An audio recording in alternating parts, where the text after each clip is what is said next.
मैं क्योंकि लाहौर में मौजूद हूँ जो कि पंजाब का साफ सुथरा वेल डेवलप्ड शहर है, तो यहाँ की भी सूरत हाल पूरे पाकिस्तान के किसी और शहर से मुख्तलिफ नहीं है। अभी अल्हम्दुलिल्लाह जो है अपनी पीक देखनी थी वो देख चुका है और अब वो अपनी पीक से नीचे आ रहा है। 2,20,000 क्यूसेक पानी था इसमें, और जिसमें हमने 17 बोट के साथ ऑपरेशन किया है और जिसमें 200 से ज़्यादा लोगों को हमने एवैक्यूएट किया है इसमें। नाज़रीन, आप देख रहे हैं प्रोग्राम फेस टू फेस और मैं हूं आपके साथ मुनीज़े मोइन। यूजुअली आप मुझे स्टूडियोज़ में देखते हैं, लेकिन अभी जो मुल्क की सूरत हाल है नॉर्थ से लेकर साउथ तक, वो इस तरह की नहीं है कि हम भी एसी वाले कमरे में बैठकर आपसे बात करें। हमें भी मरियम नवाज साहिबा की तरह बाहर निकलकर फील्ड में देखना होगा कि यहाँ पर क्या चल रहा है, और उसी तर्ज पर उसी कश्ती में हम सवार हैं जिस तरह उन्होंने कल निकलकर जायज़ा लिया था। मैं आपको बता दूँ, अगर मैं सिंध की बात करूं, यानी बात को सिंध से शुरू करूं, तो वहां पर अर्बन फ्लडिंग का खदशा जाहिर किया जा रहा है, जहां पर तेज़ तूफ़ानी बारिशें हो रही हैं। आपने केपी में सैलाबी सूरत हाल देखी, आपने बुनेर की हालत देखी। मैं आपको बताऊं कि वहां पर भी तेज़ बारिशें हो रही हैं और कहा यह जा रहा है कि यह सिलसिला इतवार के रोज़ तक जारी रहेगा और सैलाबी सूरत हाल वहाँ पर भी मौजूद है। शहर इक़्तिदार का अगर आप रुख कर लें तो कहा जा रहा है कि 2 सितंबर तक वहाँ पर भी तेज़ बारिशें होंगी। मैं क्योंकि लाहौर में मौजूद हूँ जो कि पंजाब का, अगर आप समझें कि बहुत ही साफ सुथरा वेल डेवलप्ड शहर है, तो यहाँ की भी सूरत हाल पूरे पाकिस्तान के किसी और शहर से मुख्तलिफ नहीं है। और यहाँ पर कहा जा रहा है चिनाब, सतलुज, रावी में जो सैलाबी सूरत हाल दरिया इख्तियार कर चुके हैं, ये किसी न किसी बड़ी आफत का पेश खैमा हो सकते हैं अगर इस पर बर वक्त कार्रवाई ना की जाए। अभी हम अंदर जाएंगे पानी में और देखेंगे कि सैलाब की सूरत हाल क्या है, सैलाब अपनी कहानी आप अपनी लहरों की ज़बानी किस तरह बताता है। तो आइए,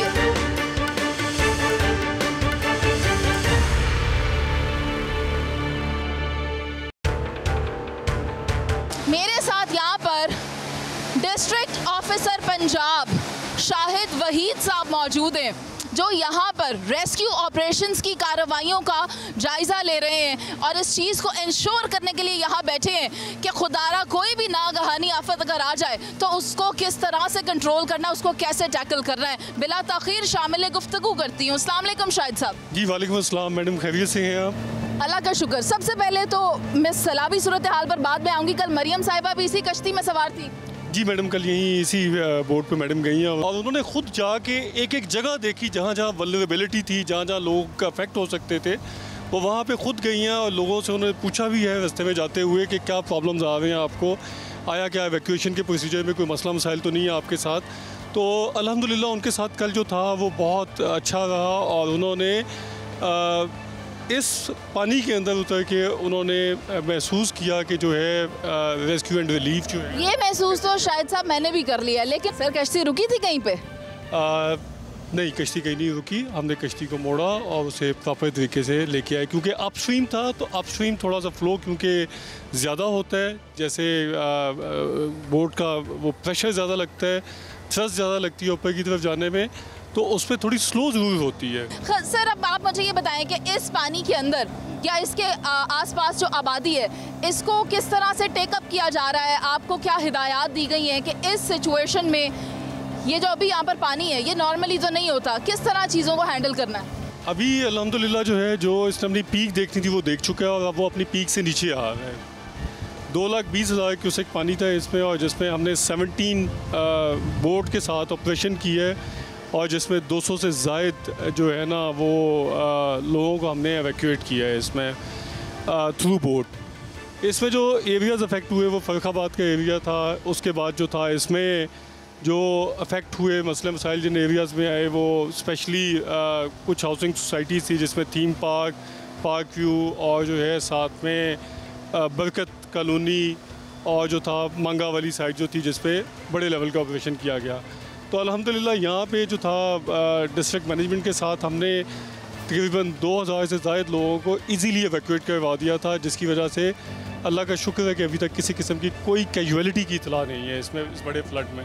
सर दरियाए रावी तो हमने इतना भरा हुआ कभी नहीं देखा। वो कहते हैं जो ऊंचे दर्जे का सैलाब, इसका क्या मतलब होता है? पानी क्या बहुत ऊपर से आ रहा है? मैं आपको बताता हूँ जी, इसमें रावी के अंदर जो पैमाना है, जो गेज है रावी की, वो 40,000 से लेकर 60,000 तक दरमियाने दर्जे का सैलाब होता है, निचले दर्जे का सैलाब होता है, और 60 से ऊपर दरमियाने दर्जे का। और ऑब्वियसली जब ये 90 से ऊपर जाता है या 1 लाख से ऊपर जाता है तो इसे ऊंचे दर्जे का सैलाब कहा जाता है। तो इस वक्त यहाँ पे 2,20,000 का वेला गुजरा, और जिस पानी में आप इस वक्त बोटिंग कर रही हैं मेरे साथ इस प्रोग्राम को करने के लिए, इसमें इस वक्त पानी जो है वो 2 लाख क्यूसेक मौजूद है। सर हमने जो विजुअल्स देखे हैं, जैसे वो मोहलन वाल भी हो गया, ये एरियाज हो गए, पार्क भी हो गए, बंद बनाए टूट गए, पानी सोसाइटियों में दाखिल हो गया, कहा यह जा रहा है कि 2-2 मंजिला घर पानी के नीचे आ गए हैं। इस वक्त इसकी डेप्थ कितनी है? मतलब अगर मुझे समझना हो तो आप मुझे आसान अल्फाज में समझाएं। कि मैं आपको एक चीज़ बताऊं कि इस वक्त इसकी डेप्थ अगर देखी जाए तो वो तकरीबन कहीं से 20 फुट और कहीं से 40 फुट है। इस रिवर बेड बहुत अनप्रडिक्टेबल होता है, क्योंकि कहीं पे एक्सकीवेशन की होती है, जब ये ड्राई होता है सैंड एक्सट्रैक्ट करते हैं लोग रावी की, और उसके बाद जो है वो कंस्ट्रक्शन में यूज़ होती है, और जब ये वेट हो जाता है तो उसमें फिर जब ये पानी आ जाता है तो फिर पानी के ऊपर से इसकी डेप्थ को प्रिडिक्ट करना जो है वो बहुत मुश्किल काम है। अलबत्ता जब ऑब्वियसली जब पानी को कहीं पे भी ढलवान मिलेगी निकलने के लिए, या आप दरिया के पेट में आके बैठ जाएंगे, तो पानी ने तो अपना रास्ता बनाना है मैडम, उसने तो नहीं देखना कि उसके रास्ते में कौन है कौन नहीं है। इनफैक्ट अगर देखा जाए तो ये जो पानी दरिया के अंदर होता है इसकी ज़िंदगी है। दरिया जो है ये ज़मीन की ज़िंदगी की अलामत है। जैसे इंसानी जिस्म में शरियानी निज़ाम मौजूद है, उसी तरह ज़मीन के ऊपर दरियाई निज़ाम मौजूद है जो ज़मीन को ज़रखेज़ रखते हैं। हाँ, अलबत्ता जब हम इसके पेट में आ जाएंगे, जब हम इस पर अपनी इंक्रोचमेंट कर लेंगे, इसमें बैठ जाएंगे आके, हम इस समझेंगे कि ये हमारा हक़ है, दरिया पे तो पानी का हक़ है, रिवर बेड जो है, तो वो उसका हक़ हमें छोड़ देना चाहिए। हमारे पास और बहुत महफूज मुकाम आते हैं लाहौर के अंदर, जहाँ पे जो छोटी छोटी सेटलमेंट यहाँ पे हुई थी उनको वहाँ पे ले जाना। मुझे मज़ीद बताएं कि यहाँ करीब आबादियाँ कौन कौन सी हैं? इसमें मैडम जो सबसे पहला जो था, इसमें फ़र्खाबाद का एरिया था, अफ़गान कॉलोनी थी, तलत पार्क था। डूब गए अब ये इलाके, ज़ेरे आब आ गए? नहीं, डूबे नहीं मैडम। देखिए ये लो लेइंग एरियाज़ थे, इनमें 5-5 फुट 6-6 फुट पानी गया है इनमें, और जो ज़्यादा नीचे थे उनमें पानी ज़्यादा आया। लेकिन मुनासिब हिकमत अमली से, जो कि डिप्टी कमिश्नर साहब के साथ और सेक्रेटरी पंजाब एमरजेंसी सर्विसेज साहब की हदायत में हमने की, और हमने इनको टाइमली एवैक्यूएट किया यहाँ से। अच्छा, फ्लड हमें पता था फ्लड आ रहा है, और उसके बाद जो है हमने वो उसे किया। सीएम पंजाब मरियम नवाज साहिबा ने कौन सा एरिया करीब तरीन में विजिट किया था? जो था, इन्होंने गौशाला के एरिया विजिट किया, और जो है इस कश्ती में जी, और उसके बाद जो है उन्होंने आगे कुछ और एरिया से उनको देखा, जिसमें अफगान कॉलोनी और वो सगियाँ तक गई इस बोट पे। ऑफिसर्स इस वक्त रेस्क्यू 1122 के सिर्फ रावी पर डिप्लॉय हुए हैं? नहीं मैडम, रावी पे डिप्लॉय नहीं है, क्योंकि आप इसको देखें, आप पहले इसमें रेस्क्यू के तकरीबन 150 जवान जो हैं यहाँ मौजूद हैं। पानी आ रहा है, सैलाबी रैला है, क्या इसके अंदर जानवर भी बहकर आए थे? अपनी आंखों से तो नहीं देखा हमने कोई भैंसें वगैरह या कोई ऐसी हों जो जैसा कि क्लेम किया जा रहा है कि इंडिया से वो आ गई होंगी। इंडिया से कैसे आ सकती है? तो वो पॉसिबल नहीं हुआ। अलबत्ता इसमें जो मेरीन लाइफ है वो इस पानी में काफ़ी रिच होगी, क्योंकि ये अनपोल्यूटेड वाटर है और मेरीन लाइफ के लिए बड़ा रिच है। क्या लोग यहाँ फिशिंग करने के लिए तो नहीं आ गए?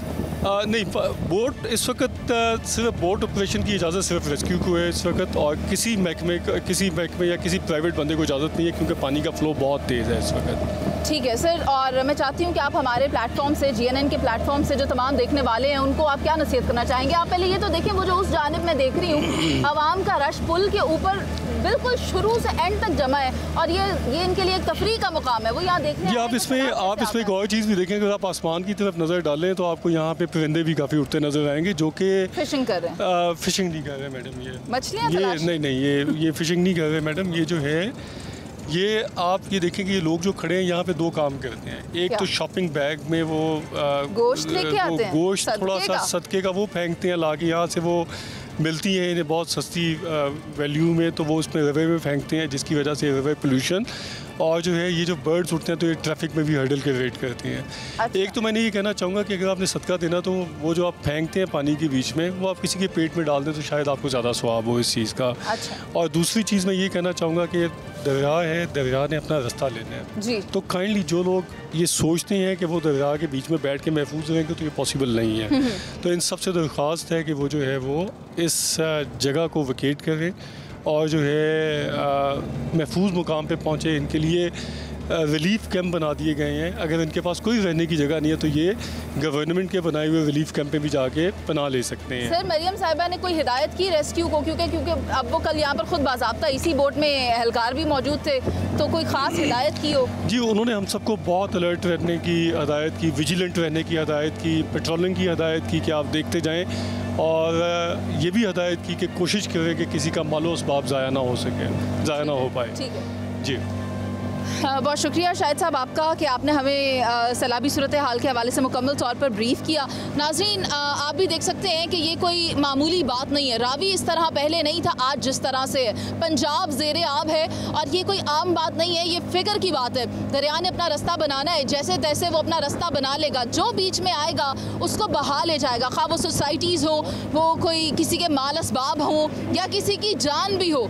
लेकिन हमारी ज़िम्मेदारी ये है कि हमें इस पर एहतियात किस तरह से करनी है। प्रोग्राम में हम मज़ीद लोगों से भी बात करेंगे जब हम यहाँ पर इर्द गिर्द के रिहायशियों के पास जाएंगे। आप मेरा कैमरामैन अगर उस जानिब दिखा सके तो आप वहाँ देखें कि लोग यहाँ पर मौजूद हैं। करीब करीब में वो मस्जिद आप देख सकते हैं, यहाँ पर आबादी मौजूद है, गाड़ियाँ यहाँ पर खड़ी हुई हैं, यानी कि आम जिंदगी यहाँ पर गुजारी जा रही है। और अगर इन लोगों ने अपना रास्ता ना बनाया, ख़ुद को यहाँ से इवैक्यूएट ना किया, अपने आप को सेफ़ एरियाज़ में ना लेकर गए, तो फिर आप आने वाले वक्त में सिर्फ तबाही ही देख सकते हैं। और इस वक्त अगर हम एहतियात करेंगे तो ये हमारे लिए बेहतर है।